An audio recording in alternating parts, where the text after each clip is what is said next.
Hello friends, જય શ્રી કૃષ્ણ.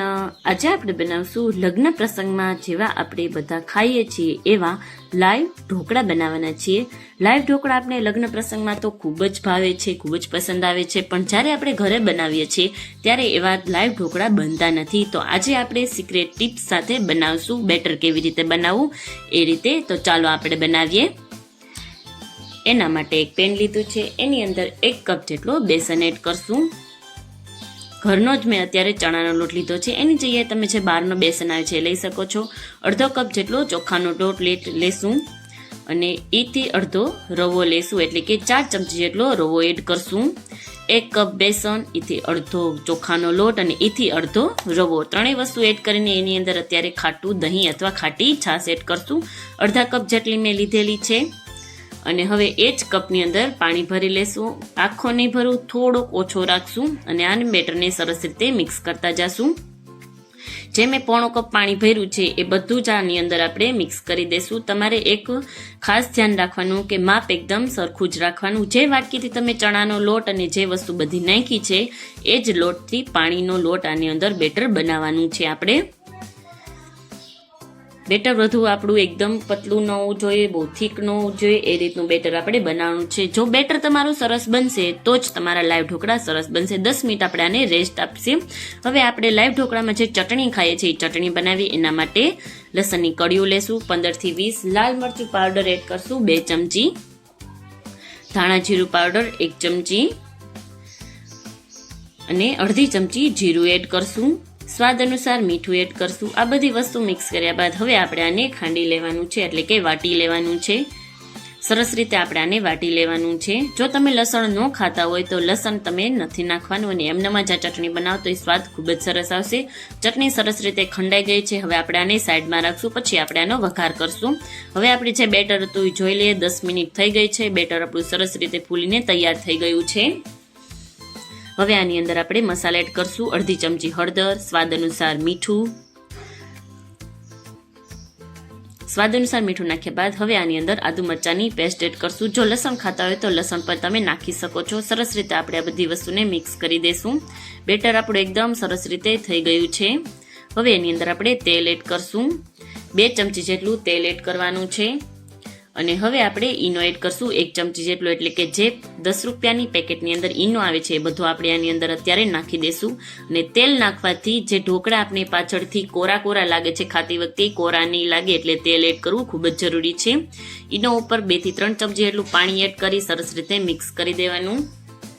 અત્યારે આ 2 પ્લેટ થાય એટલું મેં બેટર પલાળેલું છે, બનાવેલું છે. જ્યારે તમારે બનાવવું હોય ત્યારે જ આની અંદર ઈનો નાખો. 1 પ્લેટ બનાવે તો 1 પ્લેટની અંદર ઈનો નાખો અને 2 પ્લેટ બનાવે તો 2 પ્લેટની અંદર ઈનો નાખો. જાજુ ઈનો નાખવાની જરૂર નથી. બેટર આપણું એકદમ સરસ રીતે બનીને તૈયાર થઈ ગયું છે. તમે થિકનેસ જોઈ શકો છો કે કઈ રીતની છે. પ્લેટને મેં પહેલેથી જ ગ્રીસ કરીને, એટલે કે તેલવાળી કરીને રાખી હતી. તેલવાળી કરવી ખૂબ જ જરૂરી છે. હવે આપણે આની અંદર પતલું રીતનું બેટર નાખશું, કારણ કે લાઈવ ઢોકળા હોય છે એ પતલા હોય છે, એટલે આપણે આને પતલા બનાવવાના છે.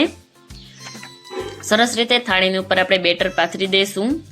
જો થોડું બેટર ઓછું લાગે તો ફરીથી તમે આની અંદર નાખી શકો છો.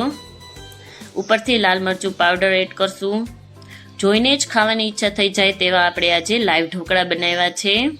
ખાલી અત્યારે બેટર જ બન્યું છે તો એ બહુ જ સરસ છે. પહેલેથી જ મેં સ્ટીમને ગરમ કરવા રાખી દીધું હતું. સ્ટીમર સરસ રીતે ગરમ થઈ ગયું છે. હવે આપણે ઢોકળાની પ્લેટની ઉપર રાખી દઈશું અને હવે આપણે આને 10 મિનિટ માટે સ્ટીમ થવા દેવાના છે. 10 મિનિટનું સ્ટીમ થઈ જાય ત્યાં આપણે ચટણી બનાવી લઈએ. એના માટે 3 થી 4 ટીસ્પૂન જેટલું તેલ લઈશું આપણે. તેલ ગરમ થઈ જાય ચેક કરી લેવાનું. બહુ એકદમ ગરમ ન હોવું જોઈએ, મીડિયમ ગરમ હોય એ રીતનું રાખવાનું. અને હવે આપણે આની અંદર ચટણી એડ કરશું. જો બહુ ગરમ થઈ ગયું હશે તેલ તો ચટણી તમે નાખશો એવી બળી જશે, એટલે એક વસ્તુનું ખાસ ધ્યાન રાખવાનું. ઉપરથી થોડુંક પાણી એડ કરશું, એટલે કે પતલી ચટણી બનાવવા હાટું આપણે પાણી થોડુંક એડ કરશું. 1 થી 2 મિનિટ જ આપણે આ ચટણીને ગેસ ઉપર રહેવા દેવાની છે, કે જ્યાં લગી તેલ આપણું ઉપર ના આવી જાય ત્યાં લગી જ. 1 થી 2 મિનિટની અંદર જ તેલ ઉપર આવી જશે, એટલે ચટણી આપણી એકદમ બનીને સરસ રીતે તૈયાર થઈ ગઈ છે. સરસ રીતે ચટણી બનીને તૈયાર થઈ ગઈ છે. તેલ બધું ઉપર આવી ગયું છે. હવે ગેસ બંધ કરી દઈશું અને આપણે ઢોકળા જોઈ લઈએ. ઢોકળા એકદમ સરસ રીતે બનીને તૈયાર થઈ ગયા છે. તમે છરીની મદદથી જોઈ શકો છો કે કાચા જરા પણ નથી રહ્યા. 10 મિનિટની અંદર ઢોકળા બનીને તૈયાર થઈ જાય છે. ગરમ ગરમ પ્લેટની ઉપરથી જ આપણે સિંગ તેલ નાખી દેશું. સિંગ તેલ ઉપરથી લગાવી દેશું અને હવે આપણે આ ઢોકળાને થોડાક ઠરી જાય પછી આપણે આને કાપી લેશું. જો કોઈ મહેમાન આવે અને તમારે ઇન્સ્ટન્ટ આ લાઈવ ઢોકળા બનાવવો હોય તો તમે ઇન્સ્ટન્ટ ગરમ ગરમ તમે આને સર્વ કરી શકો છો. રોટલી, દાળ ભાત, શાક, રોટલી સાથે તમે આને ઢોકળાને સર્વ કરી શકો છો, જે ખાવામાં ખૂબ જ મજા આવે છે. જો એકદમ સરસ રીતે ઢોકળા આપણા બનીને તૈયાર થઈ ગયા છે. મેં ડાયમંડ શેપમાં કાપ્યા છે, તમે સ્ક્વેરમાં પણ કાપી શકો છો. એકદમ રૂ જેવા પોચા ને જે જાળીદાર બન્યા છે, જે રીતે આપણે લગ્ન પ્રસંગમાં ખાઈએ છીએ એ જ રીતના ઢોકળા આપણા બનીને તૈયાર થયા છે. હવે આપણે આને સર્વ કરી લઈએ. જે લોકોને લાઈવ ઢોકળા ખૂબ જ પસંદ હોય, બહુ જ ભાવતા હોય, લગ્ન પ્રસંગમાં લાઈવ ઢોકળા ખાવાની બહુ જ મજા આવતી હોય, એ લોકો મને જરૂરથી કમેન્ટ કરજો કે તમે ક્યાં ક્યાં લાઈવ ઢોકળા ખાધા છે અને કયા કયા તમને લાગ્યા છે. એની સાથે આપણે જે લસણની ચટણી બનાવી છે એ સર્વ કરશું અને સિંગ તેલ સાથે આ ઢોકળા ખાવાની ખૂબ જ મજા આવે છે. તો તૈયાર થઈ ગયા છે આપણા ગરમા ગરમ લાઈવ ઢોકળા, જે સિક્રેટ ટિપ્સ સાથે આપણે બનાવ્યા છે. બેટર સરસ બનશે તો તમારા ઢોકળા ખૂબ જ સરસ બનશે.